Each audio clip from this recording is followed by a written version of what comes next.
जब मैंने हर्बोलॉजी और गैनोथेरेपी विषय को बताना शुरू किया तो कुछ लोगों ने जड़ी बूटियों और गैनोडर्मा के बारे में पूछा व लिखा।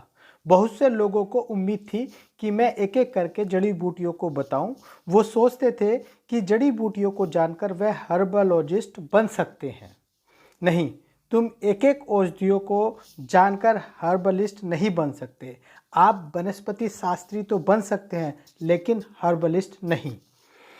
जब प्लेटो ने अपने शिष्य को खगोल शास्त्र पढ़ाता था तो वह चाहता था कि उसके शिष्य गणित को जाने, लेकिन अधिकतर गणित को पसंद नहीं करते थे।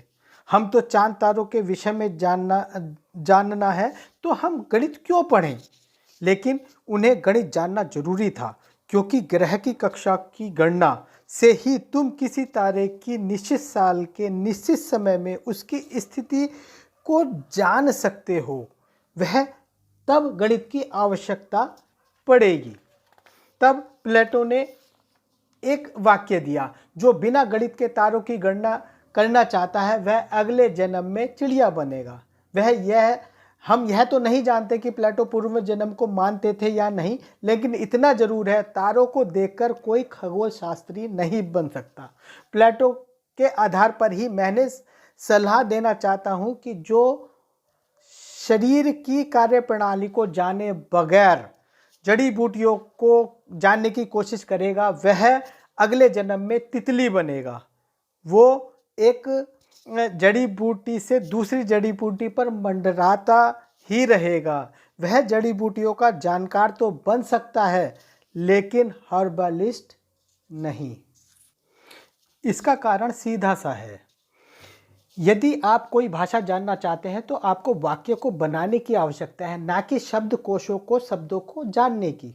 औषधि शास्त्र में भी सभी औषधियों के कार्यों का विवरण दिया गया है और औषधियों की डिक्शनरी है, जिससे आप जड़ी बूटियों के कार्यों को जान सके। जैसे एक शब्द के कई अर्थ हो सकते हैं, उन्हीं सभी शब्दों व अर्थों को आपको याद रखने की आवश्यकता नहीं है।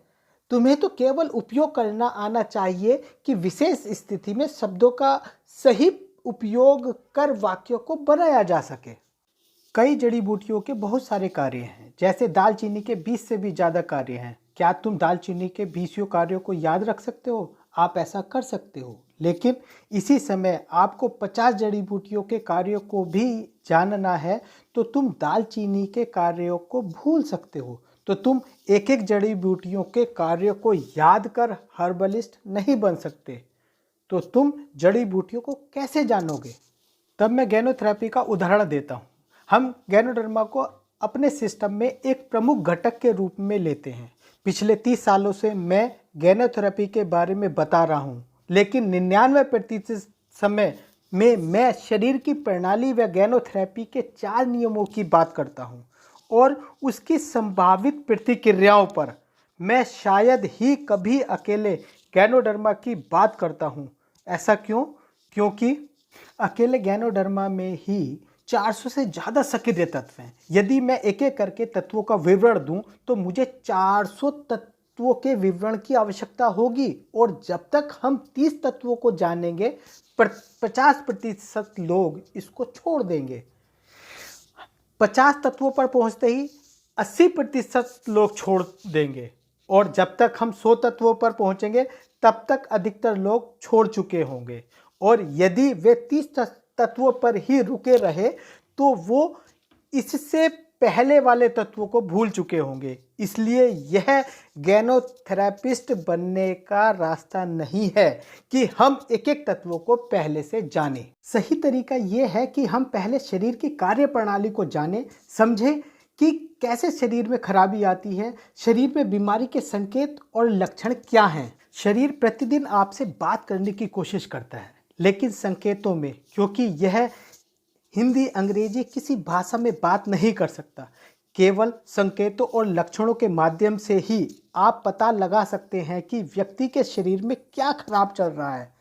तभी आप उसको उपयुक्त सलाह दे सकते हैं। आप संकेतों व लक्षणों को अच्छी तरह समझने लग जाते हैं, तभी आप अच्छे हर्बलिस्ट व गैनोथेरेपिस्ट बनते हैं। आगामी समय में मैं हर्बलिस्ट और गैनोथेरेपिस्ट के विषय में बताऊंगा। ये हमारे लिए एक ही हैं। संकेत, लक्षण और प्रतिक्रिया के माध्यम से तुम्हें आवश्यकता होगी कि शरीर की कार्यप्रणाली व संरचना विज्ञान को अधिक से अधिक जाने। इसलिए आपको हेक्साजीनियस सिस्टम के 6 भागों वाली गैनोथेरेपी को समझना चाहिए। बाहरी शरीर के लक्षणों के आधार पर भीतरी अंगों की बीमारी का पता लगा सकें, जिससे कि आप वास्तव में सही जड़ी बूटी गैनोडर्मा उत्पाद की उपयुक्त सलाह दे सकें। इसके बाद मैं कोशिश करूंगा कि आपको हेक्साजीनियस सिस्टम को बताऊं। यही एक सही और सरल रास्ता है हर्बलिस्ट व गैनोथेरेपिस्ट बनने का। तो आगे मिलते हैं